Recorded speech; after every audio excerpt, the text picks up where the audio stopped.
हमारे नागपुर के महापौर दयाशंकर जी, खासदार कृपाल जी, विकास महात्मे जी, जिला परिषद की हमारी अध्यक्षा, विशेष रूप से अभी ही एमएलसी के चुनाव में जो विधायक बने ऐसे चंद्रशेखर बावनकुळे जी, पाशा पटेल जी, मंच पर उपस्थित हमारे पूर्व आमदार बोंडे जी, सभी गिरीश भाऊ, सभी सम्मान्य एग्रो विजन के हमारे ट्रस्टी और उपस्थित सभी भाई और बहनों, 13 साल हम लोग लगातार प्रयास कर रहे हैं। ये 13 साल का इतिहास हम सब के लिए बहुत उत्साहवर्धक है। जो 13 साल से जो बातें हम कह रहे थे, आज वो पूरी होती देख रहे हैं और उसका उपयोग हो रहा है। और इसलिए स्वाभाविक रूप से नई विजन और क्या करना चाहिए, इसका मंथन चिंतन हम ये 4 दिन में करने वाले हैं। हर साल 3 लाख से ज्यादा किसान इसमें शरीक होते हैं और 40 से ज्यादा वर्कशॉप होते हैं। ये पूरे वर्कशॉप में हम किसानों को जो प्रबोधन करते हैं, प्रशिक्षण देते हैं, उसका बहुत अच्छा फायदा होता है। उस फायदे का मुझे भी फायदा हुआ है, क्योंकि मेरे यहाँ 25 टन एकड़ में गन्ना होता था हर साल। अब मैं तो नहीं, मेरी पत्नी खेती देखती है। इस साल मेरे यहाँ अभी 60 टन पर एकड़ गन्ना हुआ। पर आज एक इसमें यह है कि 60 टन मुझे अगर हुआ है तो भी 3 किसान हैं। एक राजेश भगल, इन्होंने विदर्भ में पहली बार 110 मीट्रिक टन रिकॉर्ड उत्पादन करके 1,75,000 रुपए मुनाफा एकड़ में कमाया और गन्ना इनको हुआ है। दूसरे राजेश मधुकर कवड़े, ये 28 एकड़ गन्ना लगाते हैं और उन्होंने 25 लाख रुपए नेट प्रॉफिट कमाया केवल गन्ने से। वो भी यह है, एक किसान 25 लाख रुपए कमाता है प्रॉफिट में, तो किसान को लखोपति और करोड़पति बनाने का जो हमारा सपना है वो अब धीरे धीरे आगे जा रहा है। प्रभु डोंगरवार, ये 25 एकड़ गन्ना लगाते हैं और 25 एकड़ में उन्होंने 1100 टन से ज्यादा गन्ने का उत्पादन किया है और 15 लाख रुपए उनको ये प्रॉफिट मिला है। तो आज उनका सत्कार भी होने वाला है। तो मेरा कहने का उद्देश्य है कि जो वर्कशॉप है, डेयरी पर है, एग्रीकल्चर एक्सपोर्ट पर है, अनेक बातों पर आप कंसर्निंग जो लोग उससे संबंधित है, बांबू पर है, इसका फायदा ले, टेक्नोलॉजी और नॉलेज को समझे। मैं बहुत बार दो बातों के जिक्र करता हूं कि innovation, entrepreneurship, science, technology, research, skilled and successful practices, इसको हम नॉलेज कहते हैं, ज्ञान कहते हैं। और नॉलेज ये शक्ति है, ज्ञान ये शक्ति है, पावर है। और हमारा सबका भविष्य इसके साथ जुड़ा है कि conversion of knowledge into wealth, ज्ञान का रूपांतर संपत्ति में करना, यह हमारे सबके लिए सबसे बड़ा चैलेंज है। और ज्ञान जो है वो प्राप्त कैसे करना, ताकि संपत्ति को मिलाना है, तो सीड कौन सा अच्छा होगा, फर्टिलाइजर कौन सा अच्छा होगा, टेक्नोलॉजी कौन सी यूज करेंगे, अगर माल आएगा तो उसका प्रोसेसिंग कैसा होगा, उसका एक्सपोर्ट कैसे होगा, और किसानों के जेब में अच्छा प्रॉफिट कैसे जाएगा, किसान आत्महत्या नहीं करेगा, किसान कर्ज मुक्त होगा, गांव सस्टेनेबल डेवलपमेंट गांवों में होगी, गांव गरीब मजदूर किसान का कल्याण होगा, और ग्रामीण देश, ग्रामीण भारत, कृषि भारत, वनवासी भारत, ट्राइबल भारत सुखी, समृद्ध, संपन्न, शक्तिशाली होगा। यही हमारा सपना है। एग्रो विजन की प्रेरणा हमको विदर्भ के किसानों ने दी। मैं करीब अब 1980 से लेकर राजनीति में आया हूं और ये शुरुआत के समय में ये बहुत ही अस्वस्थता का, मन को बहुत तकलीफ देने वाला विषय था कि हमारे विदर्भ में 10,000 से ज्यादा किसानों ने आत्महत्या की। और ये आत्महत्या क्योंकि इसका अध्ययन करने के बाद ये बात ध्यान में आई कि हमारी कमियां क्या है, क्या हम यहां के किसानों को समृद्ध संपन्न बना सकते हैं, क्या ये किसानों की आत्महत्या को हम रोक सकते हैं? और इसी के प्रेरणा से जो विचार मिला वो एग्रो विजन के रूप में आप सबके सामने आया है। और इसलिए मैं आप सबसे अनुरोध करूंगा कि आज हमारे कृषि मंत्री भी यहां उपस्थित है, कृषि विभाग के सचिव भी उपस्थित है जो पॉलिसी मेकर है, और बहुत सी बातें मैं भी उनके सामने विचारार्थ रखने वाला हूं। नरेंद्र तोमर जी को याद होगा कि मैं जब बीजेपी का अध्यक्ष था तो तब से मैं एक बात का जिक्र कर रहा था कि किसान केवल अन्नदाता नहीं होगा, किसान ऊर्जादाता होगा। लाल बहादुर शास्त्री जो हमारे प्रधानमंत्री थे, उन्होंने बहुत बड़ा अच्छा स्लोगन दिया था, जय जवान जय किसान। और अब जो जय जवान जय किसान है, ये जय किसान को अगर समृद्ध करना है, संपन्न करना है, तो टेक्नोलॉजी बदल गई। और अब हमने ये बताया तय किया कि अब किसान को अन्नदाता नहीं ऊर्जादाता बनाएंगे। और मुझे खुशी है कि हमारी बातों की सब सच्चाई अब आगे आकर लोग उसका उपयोग कर रहे हैं, देश में उसको इंप्लीमेंट हो रहा है। संजय अग्रवाल जी मुझे याद करते कि शुरुआत के समय में जब इथेनॉल की बात होती थी तो कितना रेजिस्टेंस था, और आज इथेनॉल की बात प्रधानमंत्री से लेकर सब लोग इसको सपोर्ट कर रहे हैं, पूरा माहौल बदल चुका है। कल मैं मुजफ्फरनगर में था, कम से कम 40,000 किसान थे। मुजफ्फरनगर ये जाट किसानों का कैपिटल है।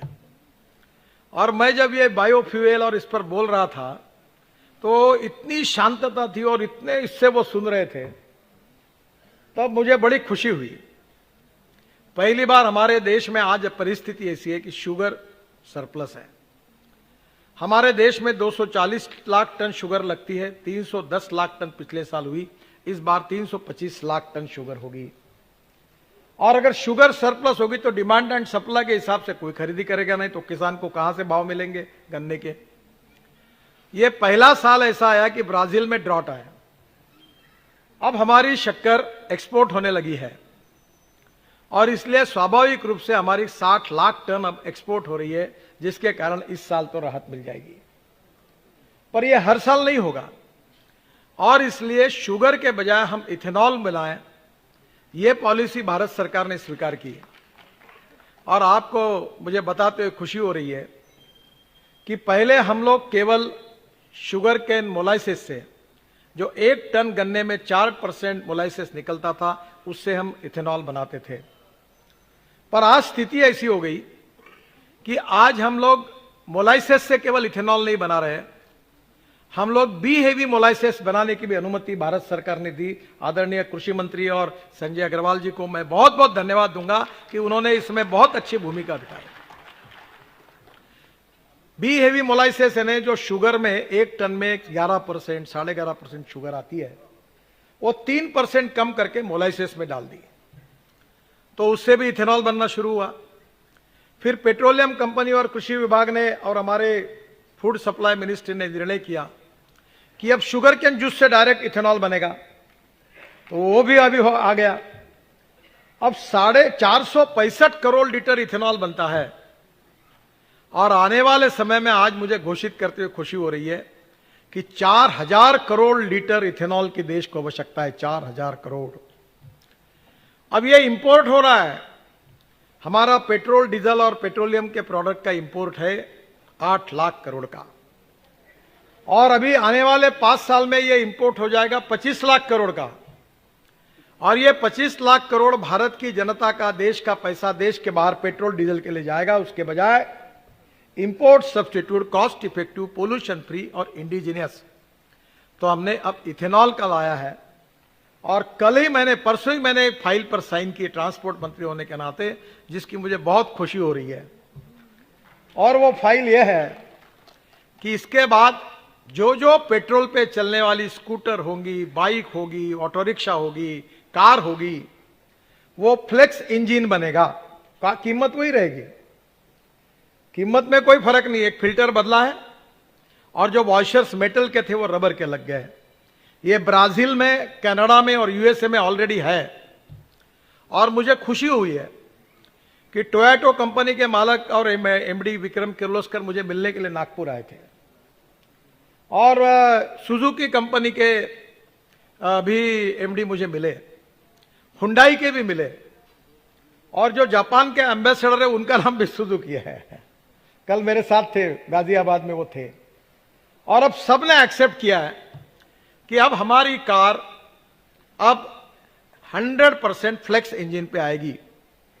तो पहली बात तो ये कि अब आपको इथेनॉल के पंप खुलेंगे, और हीरो होंडा नहीं, अपनी टीवीएस और बजाज दोनों की स्कूटर और बाइक तो आप वापरते ही हो। अब इन्होंने फ्लेक्स इंजन पे बनाई, मैंने ही लॉन्च किया है। अब मेरा हाथ जोड़कर आपको अनुरोध है कि देश के किसान के बेटे अब पेट्रोल पे चलने वाली मोटरसाइकिल और स्कूटर ना चलाए, 100% बायो इथेनॉल पर चलने वाली स्कूटर और बाइसिकल चलाए। इसमें आपका फायदा है। पेट्रोल का भाव 120 रुपए लीटर है और इथेनॉल का भाव 62 रुपए लीटर है, तो 30-40 रुपए लीटर बचत है आपकी। अब इथेनॉल की कैलोरिक वैल्यू थोड़ी कम है और पेट्रोल की ज्यादा है। 1 लीटर इथेनॉल अब वो 800 ml पेट्रोल के बराबर है। पर रशिया में एक संशोधन हुआ, और मेरा तो ये मिशन है, तो मैंने हेमंत जाम्बेकर करके जो केमिस्ट्री के प्रोफेसर है धर्मपेट कॉलेज में थे, जो हमारे साथ काम करते हैं, अभी यहां है कि नहीं मुझे मालूम नहीं हो, उनको मैंने रशिया भेजा। रशियन साइंटिस्ट को यहां बुलाया, प्रेजेंटेशन हुआ, फिर इंडियन ऑयल के चेयरमैन को, पेट्रोलियम सेक्रेटरी तरुण कपूर को हुआ, और पुरी साहब को हुआ, और उन्होंने यह सिद्ध करके दिखाया कि 800 ml और 1 लीटर पेट्रोल इथेनॉल जो 200 ml कम है कैलोरिक वैल्यू, उन्होंने एक स्पेशल टेक्नोलॉजी लाई है जो मशीन में इथेनॉल एक इसे घुमाते हैं और थोड़ा सा एडिटिव ऐड करते हैं, तो इथेनॉल की कैलोरिक वैल्यू पेट्रोल के बराबर है। इसका मतलब यह है कि 1 लीटर पेट्रोल में जितना एवरेज मिलेगा उतना ही 1 लीटर इथेनॉल में मिलेगा। आम के आम गुठले के दाम, तो आप कोई नुकसान नहीं है। अब मुझे बताइए कि 120 रुपए लीटर के पेट्रोल के बजाय 62 रुपए के इथेनॉल में, आधे प्राइस में तुम्हारी जो 5000 रुपए आप पेट्रोल डीजल पे खर्चा कर रहे हैं वो 2500 पे आएगा, तो तुम्हारा फायदा होगा, पोल्यूशन खत्म होगा। और इसलिए फ्लेक्स इंजन के एडवाइजरी के ऊपर मैंने आज वो इशू भी हुई होंगी, और मुझे खुशी है कि giant automobile manufacturer Suzuki, Toyota और उसके साथ साथ हुंडई, तीनों ने भी एक्सेप्ट किया है, और 6 महीने के अंदर ये गाड़ी या स्कूटर बाजार में आएगी, और किसानों के इथेनॉल के पंप खुलेंगे, और पेट्रोल के बजाय इथेनॉल का उपयोग होगा।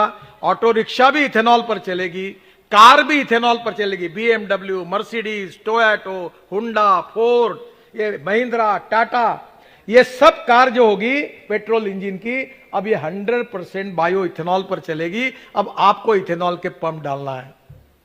अब मैं कोई भी चीज खुद किए बिना किसी को सलाह नहीं देता। मैंने ये इथेनॉल के पंप खोलने के लिए एक पेट्रोलियम कंपनी, हमने लड़कों को बोला खोलो, बोले कि इसमें कोई प्रॉफिट नहीं, बोलो खोलो। अब मैं 200 करोड़ का टर्नओवर है, बहुत से कार्यकर्ताओं को मैंने पंप दिए। अब वो इसलिए दिए थे कि इथेनॉल का पंप वही डाल सकते हैं, तो इथेनॉल का पंप अब डालने की अनुमति मिल गई है, मेरे पास ही है, अब कोई जाने की जरूरत नहीं है। जो पंप मांगना है तो मेरे पास आ जाओ, दे देता हूं। और टीवीएस और बजाज वालों से बात होगी, आप तालुका लेवल पर एजेंसी जिसको लेना है मेरे पास आ जाओ, एजेंसी भी दिला देता हूं।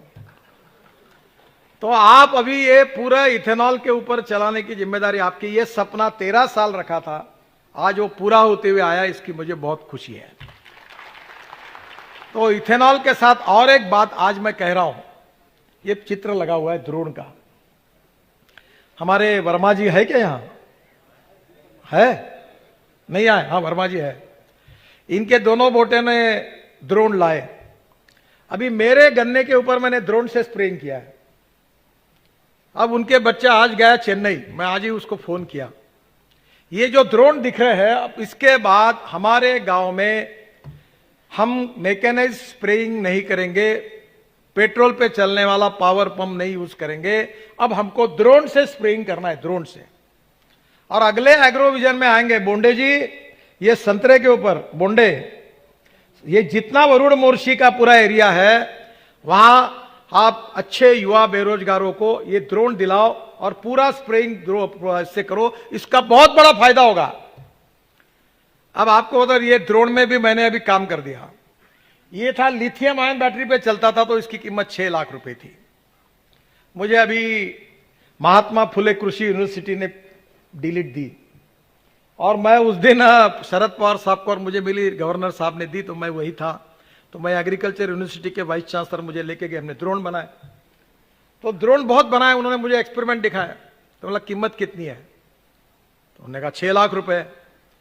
तो मैंने बोला ये 1.5 लाख रुपए में बनाओ। तो बोले संभव नहीं है सर, लिथियम आयन बैटरी बहुत महंगी है। मैंने बोला इसीलिए तो मैं आपको बता रहा हूँ ये संभव है। बोले कैसा? मैंने बोला 20,000 रुपए का फ्लेक्स इंजन पेट्रोल का डलवा दो, हमारे किसानों ने तैयार किए हुए इथेनॉल पर ड्रोन चलेगा और उस पर स्प्रेइंग होगा, 1.5 लाख का ड्रोन हो जाएगा और गरीब का फायदा हो जाएगा। और इथेनॉल हमारे पास है, और ये इथेनॉल आप जाके 5 लीटर की टंकी में लेके जाना, ड्रोन में डालना और स्प्रेइंग करना। तो लिथियम आयन बैटरी की जरूरत नहीं है। अब इसका दूसरा स्प्रेइंग का फायदा है। अभी हमारे नरेंद्र तोमर जी को और संजय अग्रवाल जी को मैं बहुत बहुत धन्यवाद दूंगा, इनका अभिनंदन दूंगा, और उसके साथ मोदी जी को आके भी अभिनंदन करता हूं, उनको धन्यवाद देता हूं। हमारा एक भारतीय अमेरिका में गया था, वो हमारे पास आया, मेरे पास आया, मोदी जी के पास गया, और मोदी जी ने पीछे लगे, प्लानिंग कमीशन सब विभाग की तरफ, और हमारे संजय जी ने और तोमर जी ने बहुत इंटरेस्ट लिया। नैनो यूरिया, नैनो यूरिया का मतलब यह है कि 500 ml की बोतल इक्वल टू 50 किलो का यूरिया। अब यह यूरिया हम 50,000 करोड़ का इंपोर्ट कर रहे हैं, नैनो यूरिया हमारे देश में तैयार होगा, 50,000 करोड़ का इंपोर्ट बचेगा। और ये जो बैग में यूरिया आता है, हम जब फेंकते हैं तो 70% वेस्ट होता है और 30% प्लांट को जाता है। अब ये जो यूरिया स्प्रेइंग से जाएगा, पानी में डाल के मिक्स करके, तो 70% प्लांट को जाएगा और 30% वेस्ट कम होगा। तो 1 एकड़ गन्ने में 4 बोरे अगर यूरिया लगता है, तो हमारे यहां 4 बोरे के बजाय 2 बोरे यूरिया, यानी 2 बॉटल में 1 एकड़ में काम हो जाएगा। तो हम खर्चे पर फर्टिलाइजर की आधी कीमत कम होगी। और अब भारत सरकार ने यह भी तय किया है कि नैनो मिश्रकत ये भी तैयार हो रहा है। और अभी हमने और एक अच्छी बात की कि जो हमारे यहां डिस्टिलरी बनी है, हमारे यहां बनी है, अभी मैं भी आपको 15 दिन में दे दूंगा। तो स्पेंट वॉश निकलता था, वो स्पेंट वॉश हम बॉयलर में जला रहे हैं, और वो स्पेंट वॉश से पोटैश की पाउडर निकल रही है।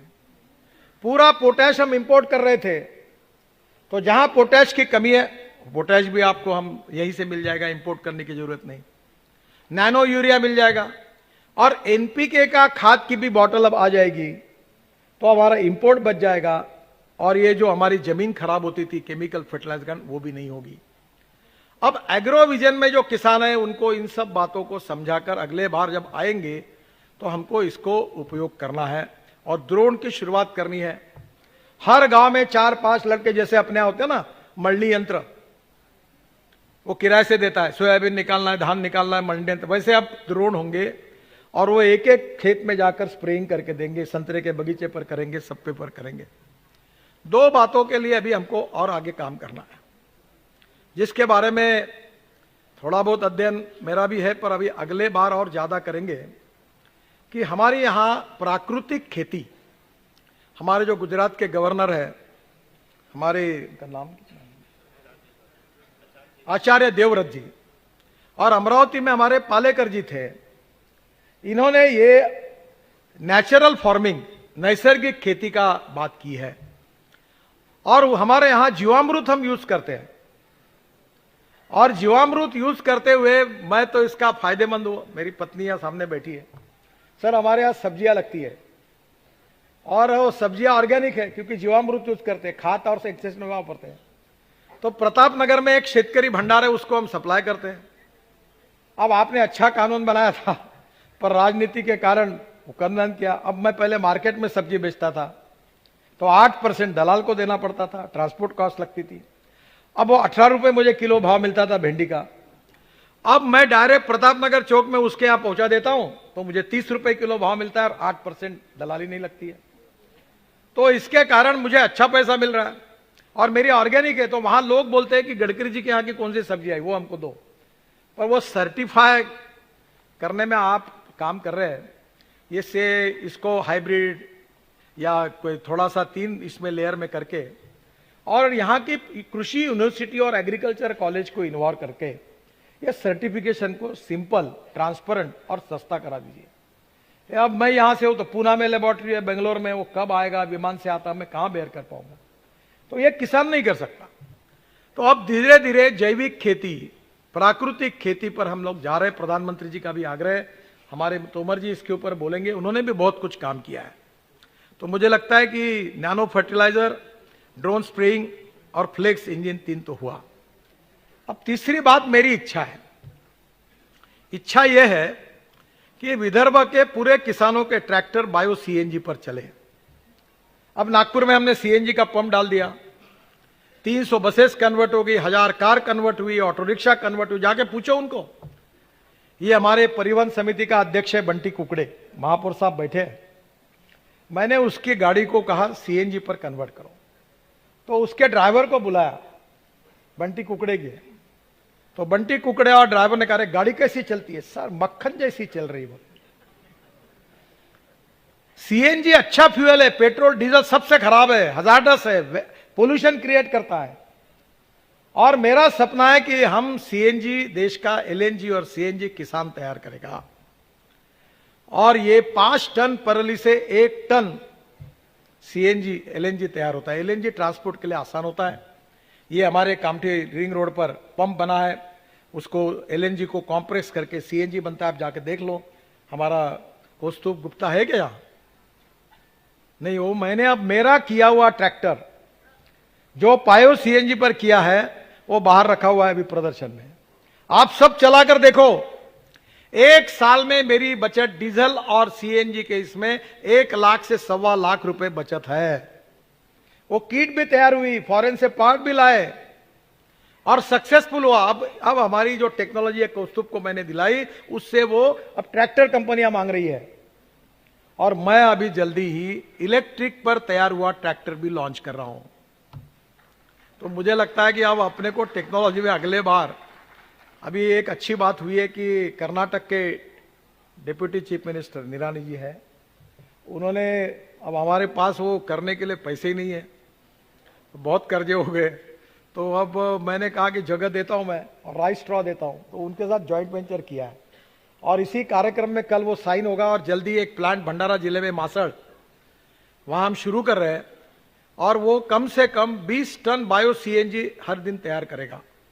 और हमारी ट्रक, हमारी बसेस, हमारे ट्रैक्टर, वो परली यानी राइस स्ट्रॉ यानी तनस से बायो सीएनजी तैयार होगा और उससे हमारे ट्रैक्टर चलेंगे और एक एक किसान के 1 लाख 1.25 लाख रुपए बचेंगे। To save money is to earn money. तो ये भी बात अब हमको करना है कि किसान अन्नदाता के साथ ऊर्जादाता बने। तो मुझे लगता है कि ये तीनों बातें अच्छी हुई है। अब ये पाशा पटेल जी ने, बहुत उनका मैं अभिनंदन करूंगा। पाशा जी खड़े रहो। इन्होंने और मेरे आगे जाकर काम किया, बाम्बू में काम करते। इनके यहाँ मैं गया था अभी लातूर जिले में, कौन सा गांव है आपका? लोधरा। मैंने इनको एक ड्राइविंग ट्रेनिंग सेंटर दिया था, उसके उद्घाटन के लिए दिया था। 20-1 हजार किसान थे। उस दिन मैंने इनको बाम्बू कहा, इन्होंने टिश्यू कल्चर की लेबोरेटरी तैयार की बाम्बू की। और मैंने कहा कि अब कोयले का भाव 4000 कैलोरिक वैल्यू का कोयला, उसकी कीमत 8000 रुपए टन हो गई। और बाम्बू का भाव, बल्लारपुर पेपर मिल बाम्बू खरीदती है 6000 रुपए टन से। अब मैंने कहा बाम्बू लगाओ, भीमा बाम्बू, 1 एकड़ में 2 साल के बाद 200 टन बाम्बू होता है। अब 3000 रुपए का भाव पकड़ा तो भी 6000 रुपए का हुआ। बाम्बू ये ग्रास है। आपके आशीर्वाद से पहले बाम्बू तोड़ने नहीं देते फॉरेस्ट वाले। प्रधानमंत्री के पास मैं 3 बार गया, 4 बार गया, बोले नहीं ऐसा नहीं, नाटक ही करते थे। तो प्रधानमंत्री जी ने मीटिंग बुलाई और मैं भी था। तो फॉरेस्ट सेक्रेटरी को मैंने एक प्रश्न पूछा। मैंने बोला ज्यादा जरूरत नहीं, केवल बताओ बाम्बू ये ग्रास है कि प्लांट है? तो उन्होंने कहा बाम्बू ग्रास है। तो मैंने पूछा फॉरेस्ट एक्ट के अनुसार ग्रास को काटने की परमिशन लगती है क्या, जो जानवर घास खाते हैं? बोले नहीं। तो फिर बाम्बू को क्यों? चुप बैठा। प्रधानमंत्री ने डटाया। मैंने बोला फालतू ये क्यों कर रहे? बोले चलो हटाओ, टीपी वीपी बंद करो।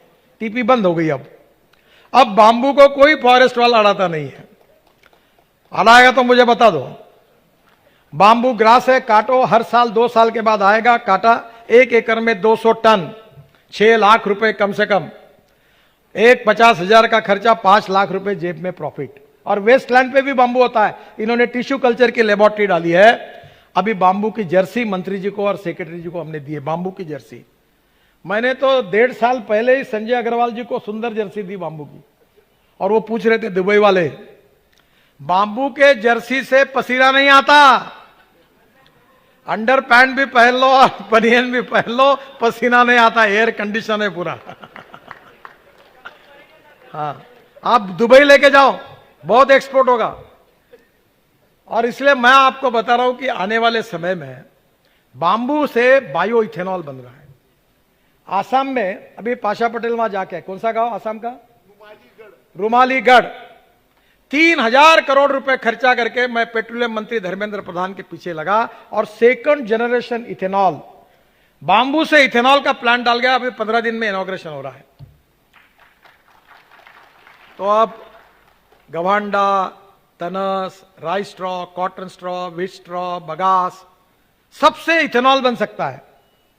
और कारपोरेशन के कचरे से भी इथेनॉल बन सकता है। तो आपको धीरे धीरे किसानों को अपना जो बायोमास है, बायोटेक्नोलॉजी का उपयोग करके बायोमास तैयार करना, जो हमारे यहां निमकर करते हैं, वो डॉक्टर निमकर यहां मोदा के पास है, वो 2000 एकड़ नेपियर ग्रास लगाते हैं और मदर डेयरी में जो दूध देते हैं उन किसानों को ये घास बेचते हैं। अब आगे का फ्यूचर ये है कि उसी घास को बायोडाइजेस्टर में डालकर मीथेन निकलेगा और मीथेन से CO2 अलग करके बायो LNG और बायो CNG तैयार होगा, जिसमें हमारी ट्रैक्टर, कार, स्कूटर चलेगी। अब आगे की बात जो है, जिसके लिए अब किसानों को आगे आना चाहिए। देखो, अगर गाड़ी मिस हो गई तो तुम चिल्लाते रहोगे, मैं जो बोलता हूं वो होता ही है। अभी तक ऐसी कोई बात नहीं कि जो मैंने बोली वो हुई नहीं। अब तुम गलती मत करना, तुम्हारे घर में वो पानी फुकट में है कुएं का, ऊपर में एक रूफटॉप सोलर लगा देना। अभी मैं कर्नाटक के मंत्री जी को कह रहा था, 10 तारीख को मैं बेंगलोर जा रहा हूं। अभी हम लोग महानगर पालिका के गंदे पानी को शुद्ध करके बेच रहे हैं, 325 करोड़ मिल रहे टॉयलेट का पानी बेच के। अब उस पानी से सोलर रूफटॉप पर, ये अभी ये हॉल में बैठे, आपको पता है ये लाइट किस पर चल रहा है, ये एयर कंडीशनिंग किस पे चल रहा है, सोलर पर, ये ऊपर लगाया है। और ये क्यों लगा, तो ये जब सभागृह बना तो म्यूनिसिपल कमिश्नर थे, उन्होंने कहा सर इसका 1 लाख रुपए 2 घंटे का किराया होगा। मैंने बोला इसके लिए थोड़ी हमने बनाया, मैं तो 500 रुपए में देश पांडे सभागृह किया था, ये तो 5000 के ऊपर चलेगा ही नहीं। बोले शंभो ने एक कार्यक्रम को 80,000 रुपए की बिजली लगेगी। तो मैंने बोला आप एक काम करना, ऊपर में सोलर लगा दो। बोले पैसा कहां से आएगा, न बावन कोड़े बैठा है। हमारे बावन कोड़े ऊर्जा मंत्री थे, उन्होंने पैसा दिया, देवेंद्र जी ने मंजूरी दी, पूरा ऊपर सोलर लगाया और सोलर पर पूरे कार्यक्रम हो रहे, लाउड स्पीकर, एयर कंडीशनिंग, ये सब डिजिटल उस पर चल रहा है। 80 कार्यक्रम होते हैं। और संजय जी नीचे में पार्किंग है 700 गाड़ियों का, वो इलेक्ट्रिक चार्जिंग भी इसमें कर दिया है हमने सोलर पावर पर। अब इलेक्ट्रिक कार लाया, अभी मैं इलेक्ट्रिक कार में तोमर को लेके आया, तोमर जी को लेके आया, संजय जी को लेके आया, आवाज नहीं, धुआं नहीं, 1 साल हुआ, मेंटेनेंस नहीं। और इसलिए आने वाले समय में टेक्नोलॉजी का उपयोग करना है। तो पहली बात, आप ग्रीन हाइड्रोजन को तैयार करो।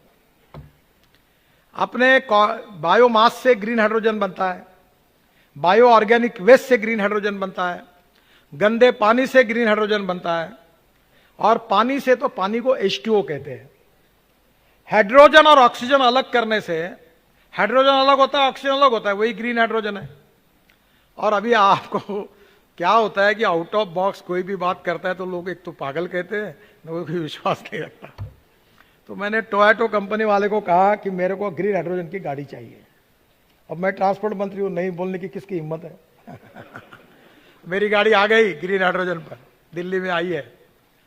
और जनवरी के पहले सप्ताह में फरीदाबाद के इंडियन ऑयल के इसमें प्लांट में ग्रीन हाइड्रोजन तैयार हो रहा है। और मैं जनवरी में सब MP MLA मंत्रियों को और पत्रकारों को 140-80 किलोमीटर 180 किलो स्पीड से पूरे घुमाऊंगा ग्रीन हाइड्रोजन के गाड़ी में बिठाकर, एयर कंडीशन गाड़ी में। तो लोगों को विश्वास हो जाएगा कि ग्रीन हाइड्रोजन पे चलती है। अब जितना कोल हम लाते हैं उसके बजाय ग्रीन हाइड्रोजन देश में तैयार होगा। Cement plant, steel plant, tractor, truck, buses, railway engine सब ग्रीन हाइड्रोजन पे चलेगा, ये फ्यूचर है। अब इथेनॉल तक नहीं, बायो एलएनजी तक नहीं, तो अब किसानों को ग्रीन हाइड्रोजन तैयार करने वाले किसान बनना है। तो आपका पैसा होगा, ये 25 लाख करोड़ आपके जेब में जाएगा, तब आप करोड़पति बनेंगे। तो पहली बात तो ऐसी है कि बांबू का अभी पाशा पटेल जी इलेक्ट्रिसिटी मंत्री, ऊर्जा मंत्री के पास गए महाराष्ट्र में, और तोमर जी महाराष्ट्र सरकार ने ऑर्डर निकाला है कि पावर प्लांट में 10% बायोमास बांबू यूज करना चाहिए कम से कम। अब किसान बांबू तैयार करेगा, गन्ना काटता है वैसे बांबू काटेगा, ट्रैक्टर 2 ट्रॉली पे लगाएगा और पावर प्लांट पहुंचाएगा। गन्ने का रेट कितना? 2,500 रुपए टन, और बांबू का रेट कितना? 4,000 रुपए टन। अब बांबू लगाने में फायदा होगा कि नहीं? वेस्ट लैंड पर, धुरे पर लगा दो बांबू। ये प्लांट तो अभी आ रहे हैं, अभी ये मैं बहुत दिन से आपको कह रहा था। और ये कोराड़ी, खापरखेड़ा, मौदा, हमारे यहां हम भी खरीदी करेंगे। 5-1 लाख टन तो बांबू हमको भी लगेगा। तो पूरा बांबू अगर ये खरीदी करें तो कोयले का इंपोर्ट बचेगा, CO2 निकलेगा नहीं, पोल्यूशन का प्रॉब्लम सॉल्व होगा और किसानों को कीमत मिलेगी। तो मुझे ऐसा लगता है कि टेक्नोलॉजी का उपयोग करना चाहिए। अभी हमने आप सबके लिए जानकारी पहुंचे, इसके लिए थोड़ा नीचे बैठ जाओ, अभी जगह पूरी पैक हो गई ऊपर नीचे, ये पायरियों पर बैठ जाओ, किसान भाइयों को प्रार्थना है। तो अभी हमने एक नया काम किया है, हमने रेडियो खोल दिया अपना, रेडियो एग्रो विजन, उसका स्टॉल है, अपने मोबाइल पे सुनते जाओ रोज। रेडियो एग्रो विजन कृषि के बारे में ही है। और किसान कल्याण टीवी, कृषि कल्याण टीवी, ये भी हमारा आ गया है। तो मेरा अनुरोध है कि आप रोज ये सब बातें जो होती है, इसके प्रयोग, इसके एक्सपेरिमेंट, इसकी टेक्नोलॉजी, ये करो। अब डेयरी में बहुत बड़ा काम हुआ, हमारे वाइस चांसलर यहां उपस्थित है पातुरकर साहब, और सुनील केदार को मैंने टास्क दी है। हमने भारत सरकार की ओर से 10 करोड़ की लेबोरेटरी इनको दी है। और ये जो लेबोरेटरी है, इसमें विशेष रूप से हमारा ये प्रयास है कि हमारी गाय जो है वो 2 लीटर दूध देती है। अब हमारे विदर्भ में हर गाय 25 लीटर दूध देने वाली तैयार करनी है। यह संभव है। ये टेस्ट ट्यूब बेबी का नया प्रयोग है, टेस्ट ट्यूब गोरी। बेटी बचाओ अभियान की जरूरत नहीं। अभी हमने जो लाया है मदर डेयरी के साथ कर रहे हैं, इसमें अभी 3 लाख लीटर दूध का संकलन कर रहे हैं, पर उनको मैंने मदद मांगी है। और इसके लिए अभी एक यूनिवर्सिटी के ऊपर जिम्मेदारी दी है सुनील केदार जी के ऊपर, कि यहां जो उसका जो लीवर है 2 लीटर के गाय का, वो ट्रांसप्लांट करना। और जो ब्राजील में अपना गिर जात का जो गाय गई थी 1962 में, उसका जो बूल है, सांड है, वो अभी वो गोरी भी लाई है ना यहाँ। अभी यहाँ वो गोरी टेस्ट ट्यूब बेबी आई है, यहाँ देख लेना उनको अपने प्रदर्शन में। 15 गाय आई है टेस्ट ट्यूब भाई। और हमने वो सीमेंस लाया है जिसकी माँ का दूध 70-75 लीटर है, उसका लाया सीमेंस। और वो दिवेश साहब के घर पर 2 लीटर के गाय को दिया। और हमका बेटी बचाओ अभियान, गोरी बचाओ अभियान 99% गोरीच होती, गोरा नहीं। और अब गाय जो तैयार हो रही, जो दिवेश साहब ने लाई है, वो 20 लीटर की है। ने 2 लीटर की गाय से 20 लीटर की गाय, ये जरूर देखो वहां। और सुनील केदार जी को कल आएंगे वो कार्यक्रम में, मैंने उनको कहा कि ये काम तुमको करना है। और उन्होंने अच्छा काम कर दिया। जो 80 रुपए में मिलता था वो जो से इसका, वो बहुत महंगा था। कितने 1500 रुपए में मिलता था, वो 80 रुपए में कर दिया है। तो महाराष्ट्र सरकार का पशु वैद्यकीय विद्यापीठ डिपार्टमेंट और आपको अपने गोरियों को एडमिट करना, वहां सुपर स्पेशलिटी हॉस्पिटल खोलो फॉर गाय। और 15 दिन में उसका पेट साफ करना, सब करना, ये करके गोरी तैयार करो अच्छी। तो ये काम भी आपको करना है, ताकि विदर्भ में 50 लाख लीटर कम से कम दूध हो। अगर 50 लाख लीटर दूध होगा तो मुझे लगता है कि हमारी परिस्थिति बहुत अच्छी होगी। आखिर में एक इंपॉर्टेंट मुद्दा है जिसका फायदा आप सब लोग लो। एग्रीकल्चर एक्सपोर्ट को बढ़ाना है। और ये एग्रीकल्चर एक्सपोर्ट को बढ़ाए बिना होगा नहीं। आपको मालूम है आपको कपास का भाव क्यों मिल रहा है? क्योंकि चाइना के साथ बांग्लादेश बड़े प्रमाण पर कपास खरीद रहा है। और बांग्लादेश में जो कपास जा रहा है इसके कारण हमको फायदा हो रहा है, तो भाव बढ़े हैं। हमारे यहाँ हिंगन घाट के ऊपर जाम में टेक्सटाइल है, अपने क्या नाम उसका, पीवी टेक्सटाइल, 500 कंटेनर कपड़ा बांग्लादेश जाता है। और हमारे यहाँ का कॉटन जीनिंग प्रेसिंग की और सूत गिरने वालों की एक वर्कशॉप इसी साल लेनी थी, अब हुई नहीं है। पर मैं ये कार्यक्रम सिद्धराव ठाकरे जी को बोलूंगा कि एक बार ये संतरे के साथ ये आप इसका एक कार्यक्रम करो, सब जीनिंग प्रेसिंग वालों को बुलाओ और सूत गिरने वालों को बुलाओ। और मैंने एक बहुत अच्छा काम किया है कि विदर्भ का कपास पहले जेएनपीटी जाता था, जेएनपीटी से बांग्लादेश जाता था, चितगांव पोर्ट पे पूरा ट्रैफिक जाम, 3 महीने लगते थे और एक एक कंटेनर को भेजने के लिए 6 लाख रुपए लगते थे। मैंने हमारे प्यारे खान को नागपुर के उसको बोला, सत्यनाथन करके सालवे साहब जो थे उनका भांजा है, कॉन्कर्ड के, उनको मिलकर कंपनी बनाई और वर्धा में ड्राई पोर्ट खोला है। अब पूरा विदर्भ का कपास, सूत और कपड़ा ये ड्राई पोर्ट से डायरेक्ट रेलवे से हल्दिया जाएगा और हल्दिया में 4000 टन के बार्ज में पानगांव जाएगा और बांग्लादेश। तो ट्रांसपोर्ट कॉस्ट, लॉजिस्टिक कॉस्ट कम हो जाएगी। तो हमारी शक्कर, हमारा कपास, हमारा सूत अब वर्धा से, सिंधी पोर्ट से डायरेक्ट एक्सपोर्ट होगा, तो हमारी लॉजिस्टिक कॉस्ट कम होने से कॉम्पिटिटिवनेस बढ़ेगा और हमारा एक्सपोर्ट होगा।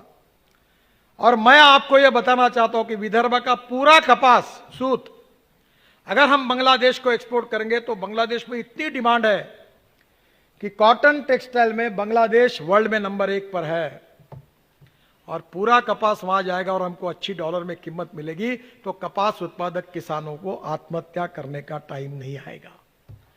तो अब सिंधी के पोर्ट का उपयोग करके विदर्भ का एग्रीकल्चर एक्सपोर्ट, महाराष्ट्र का एग्रीकल्चर एक्सपोर्ट और देश का एग्रीकल्चर एक्सपोर्ट बढ़ाने के बारे में हमें अध्ययन करना है।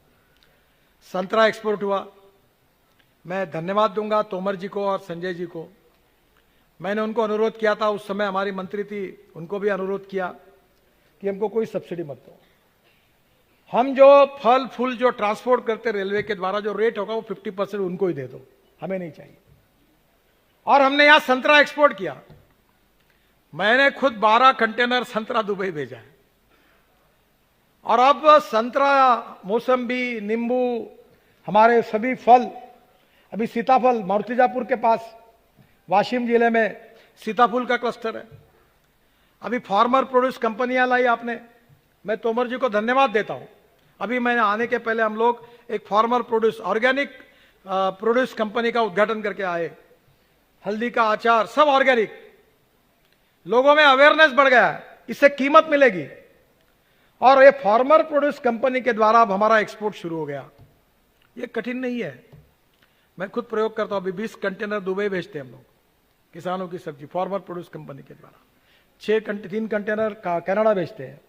अब इसको 500 कंटेनर पे जाना है और ये अगर एक्सपोर्ट होगा तो इतना अच्छा भाव मिलेगा किसानों को। अब ग्रीन हाउस बनाने की बात है, वो दिवेश साहब को मैंने जिम्मेदारी दी है, 500 ग्रीन हाउस बनाना है। हमने मशीन भी लाई, सस्ते में पोखरा गांव में, वर्धा जिले में, नागपुर जिले में करने की कोशिश कर रहे हैं ताकि हमारा किसान का उत्पादन बढ़े और उसको एक्सपोर्ट करें। अब नोगा के प्रोडक्ट थे, अभी मैंने वो जाम खिलाया इनको, वो संतरे का साल डाला हुआ। वो वॉलमार्ट कंपनी के वर्ल्ड के डायरेक्टर मेरे पास आए थे, मैंने इनको टेस्टिंग के लिए दिया, पूरा बाटली उन्होंने खा ली, इतना टेस्टी है। अब उसका भी मार्केटिंग वर्ल्ड में कर रहे हैं ताकि नोगा के संतरे, टमाटर, फ्रूट्स सबका एक्सपोर्ट हो और एक्सपोर्ट मार्केट में हमको अच्छी कीमत मिले। एक बताने के लिए भूल गया, जालना में स्टील इंडस्ट्री है, उनका 1000 करोड़ का एक्सपोर्ट है, रोलिंग मिल। अब उन्होंने किसानों के साथ, पाशा पटेल के साथ एग्रीमेंट किया है कि तुम्हारा पूरा बांबू हम खरीदी करेंगे। यानी बांबू लेने वाले भी तैयार हो गए, नागपुर वाले भी तैयार हो गए, बिल्कुल सस्ता है। तो ये जो नया इनोवेशन है, नई टेक्नोलॉजी है, नया रिसर्च है, नया सीड है, फिर इसके बाद टिश्यू कल्चर है, ग्रीन हाउस है, प्रोसेसिंग इंडस्ट्रीज है, नए नए मैकेनाइज्ड एग्रीकल्चर इक्विपमेंट है, और ये जो ज्ञान है, नॉलेज है, ये आखिरी किसानों के पास पहुंचाने के लिए एग्रोविजन है। और इसलिए मुझे खुशी है कि इन सब विषयों के साथ 40 विषयों का वर्कशॉप है। हमारे कृषि कल्याण टीवी के द्वारा इसका पूरा रिले होगा। हमारा एग्रोविजन रेडियो इसके बारे में पूरी जानकारी बताएगा। दुनिया के पूरे एक्सपर्ट हमारे देश के यहाँ 4 दिन अलग अलग सेमिनार होंगे, उसमें आएंगे। गन्ने से लेकर, कपास से लेकर, फ्रूट वेजिटेबल से लेकर डेयरी तक सब प्रकार की बातें हैं। लेबोरेटरी है, जमीन की टेस्टिंग कैसे करना, ऑर्गेनिक कार्बन की बात कर रहे हैं हम लोग। मैंने आज ही इसको कहा है, समय बंसोड़ को, कि अब ऑर्गेनिक कहा समय है क्या, कि अब ऑर्गेनिक कार्बन ये हमारे जमीन का बढ़ेगा तो बहुत बड़ा फायदा होगा। मेरे यहाँ 0.20 ऑर्गेनिक कार्बन है तो 25 टन गन्ना हो रहा है। और आनंदराव राउत कहाँ, इसके यहाँ ऑर्गेनिक कार्बन 0.80 हुआ, कितना गन्ना हुआ, 100 टन। ये आनंदराव राउत अपना एग्रो विजन का डायरेक्टर है, 100 टन गन्ना हुआ, क्योंकि ऑर्गेनिक कार्बन 0.80 है। जैसे हमको ऑक्सीजन चाहिए वैसे जमीन में ऑर्गेनिक कार्बन चाहिए। अब ऑर्गेनिक कार्बन बायोमास जलाकर एक तंदूर में वो बनाने की टेक्नोलॉजी हमने लाई है, आईआईटी ने दी है, और हर किसान अपने घर में ऑर्गेनिक कार्बन तैयार करेगा, कोलचा, और अपने खेती का ऑर्गेनिक कार्बन बढ़ाएगा, जमीन का टेस्टिंग करेगा, पानी का टेस्टिंग करेगा, और अपनी प्रोडक्टिविटी को बढ़ाएगा और खर्चे को कम करेगा और टेक्नोलॉजी का उपयोग करेगा। इसी भाव से एग्रो विजन का यह कार्यक्रम है। आप सब लोग इसमें आए हैं, थोड़ा सा क्षमा मांगता हूं, बहुत से लोगों को बैठने के लिए जगह नहीं, क्योंकि हॉल पैक हो गया है। ये बीच में जो पायरी है इसके ऊपर आप बैठिए। हमारे कृषि मंत्री जो हमारे कृषि नीति को तय करते हैं, ऐसे तोमर जी आज हमारे बीच में आए हैं। वो भी काफ़ी नई नई बातें जो किन्होंने की वो आपको बताएंगे। हमारे कृषि विभाग के सचिव वो भी आए, बहुत इंटेलिजेंट, आउटस्टैंडिंग अच्छा ऑफिसर है। जनरली मैं ऑफिसर की तारीफ नहीं करता, बहुत अच्छा ऑफिसर है, तो मैं तो ठोकने का ही काम करता हूँ। पर ये वेरी वेरी कॉम्पिटिटिव ऑफिसर। मैं इनके पीडब्ल्यूडी के सेक्रेटरी थे, बहुत उत्तर प्रदेश में अच्छा काम किया। तो आज वो भी है, और हमारे कर्नाटक के भी साइंस एंड टेक्नोलॉजी के मंत्री हैं, और सब टेक्नोलॉजी का रिसर्च बेंगलोर में हो रहा है, तो वो भी हमारे साथ है। हमारे एमएलए एमपी सब है, मैं बावन कुड़े जी को, कृपाल तुमाने जी को, और हमारे विकास महात्मे जी बेचारे लगातार उन्होंने वो खारे पट्टा, खानपान पट्टा जो है अकोला जिले का, वहां दरियापुर में दाल तैयार की, वो टाटा खरीद रहा है, वो अलग टाइप की टेस्टी दाल बन गई वहां की तुअर की। तो महात्मे जी भी काम कर रहे हैं, बोंडे जी है संतरे पे काम कर रहे हैं वरुण मोर्शी में।